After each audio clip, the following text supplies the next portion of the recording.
Hello everyone. I hope कि आप लोग बहुत अच्छे से मेरी वीडियो को देख रहे होंगे। तो प्लीज़ एक सपोर्ट ये भी करते रहें कि प्लीज़ मेरे चैनल को सब्सक्राइब भी करें और शेयर भी करें और प्लीज़ लाइक भी करते रहें। और खैर आज हम लोग पढ़ेंगे। इससे पहले हम लोगों ने देखा था किस तरीके से रेट लॉ को लिखा जाता है, और आज हम उससे रिगार्डिंग कुछ न्यूमेरिकल पे भी बात करेंगे कि नीट और जेईई मेंस इवन की बोर्ड एग्जाम में कैसे क्वेश्चन फ्रेम होते हैं। तो यहाँ पे छोटे छोटे एग्जाम्पल से हम अपनी बात आप तक पहुंचाते हैं। ओके, लुक एट हियर कि अगर हम लोग सिर्फ और सिर्फ अगर अभी बात करें न्यूमेरिकल की, numerical based on rate law, तो अगर हम लोग रेट लॉ पर बात करें तो बेसिकली करना क्या है कि अगर हमारे पास, जैसा कि हम लोगों ने देखा था कि अगर इस तरह से कोई भी रिएक्टेंट है और यहाँ पे कोई प्रोडक्ट है, तो खैर अब इस पर्टिकुलर रिएक्शन के लिए हम लोग वन बाय वन यहाँ पे एग्जांपल देख रहे हैं।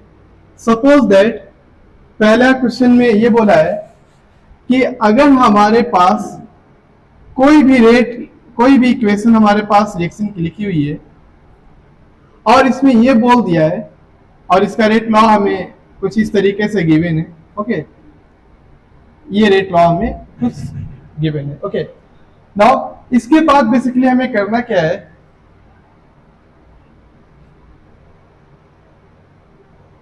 ओके तो ये हमारे पास ये रेट लॉ, ये सपोज दैट हमारे पास रेट लॉ गिवन है। ओके, ये हमारे क्वेश्चन में गिवन देगा।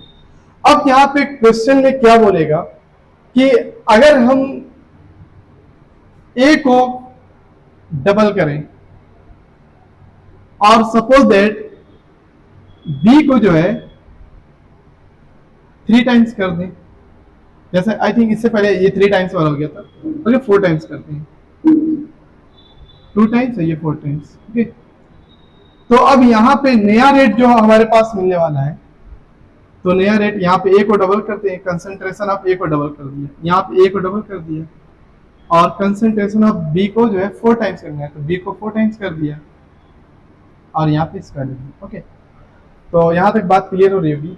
अब बेसिकली यहाँ से कुछ करना है नहीं हमारे पास, ये 2 हो जाएगा और ये 4 4 जा 16 यानी 16 गुना के 32। यहाँ पे हम लोग 32 टाइम्स ऑफ के concentration of A concentration of B का स्क्वायर, और यहाँ पे लिख सकते हैं 32। आगे इस इक्वेशन को हम लोग देखें जो हमारे पास गिवन है जिसकी वैल्यू है आर, तो यहाँ पे तो जो नया रेट निकल कर आ रहा है वो कितना हो जाएगा 32 टाइम, यानी 32 टाइम्स जो है रेट जो है हमारा इंक्रीज हो जाएगा। Okay, now if we talk about second question, तो यहाँ पे देख सकते हैं अगर सपोज दैट हमारे पास रेट लॉ दिया हुआ है कुछ इस तरीके से, रेट लॉ हमारे पास गिवन है ए की पावर 1 अब बी की पावर जो है सपोज दैट यहाँ पे 1/2 ले लेते हैं। ओके, तो यहाँ पे अगर आप क्वेश्चन में बोल दिया कि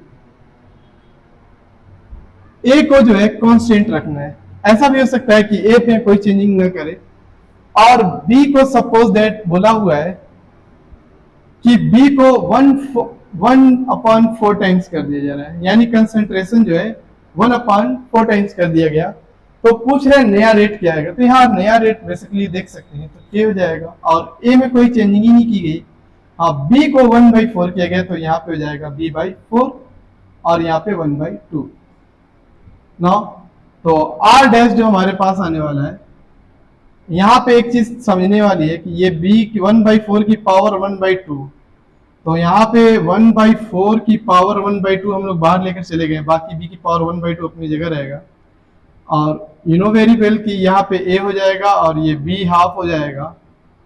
और यहाँ पे एक समझने की बात ये है कि 1/4 है और इसकी पावर 1/2 है, तो हम लोग समझ सकते हैं कि अगर 1/4 है 1/2 है तो कहीं ना कहीं अंडर रूट लगा हुआ है, ऐसे भी लिखा जा सकता है, कोई दिक्कत नहीं। तो बेसिकली यहाँ पे हो क्या जाएगा कि r डैश बराबर हो जाएगा 1/4 √4, तो बेसिकली यहाँ पे इसका आंसर आएगा 1/2 के ए बी की पावर हाफ। तो यहाँ पे हम लोग देख सकते हैं कि रेट क्या आ गया हमारे पास, यहाँ पे जो है रेट पहले का आधा हो जाएगा, यानी हाफ टाइम्स हो जाएगा ऑफ इट्स ओरिजिनल रेट। तो आई थिंक ये बात भी क्लियर हो गई। अच्छा, नेक्स्ट वाली वीडियो में हम लोग अभी और एग्जांपल देखेंगे जो थोड़ा सा इससे अलग है। ओके, तो आई थिंक ये वीडियो आपको पसंद आई होगी। Thank you so much.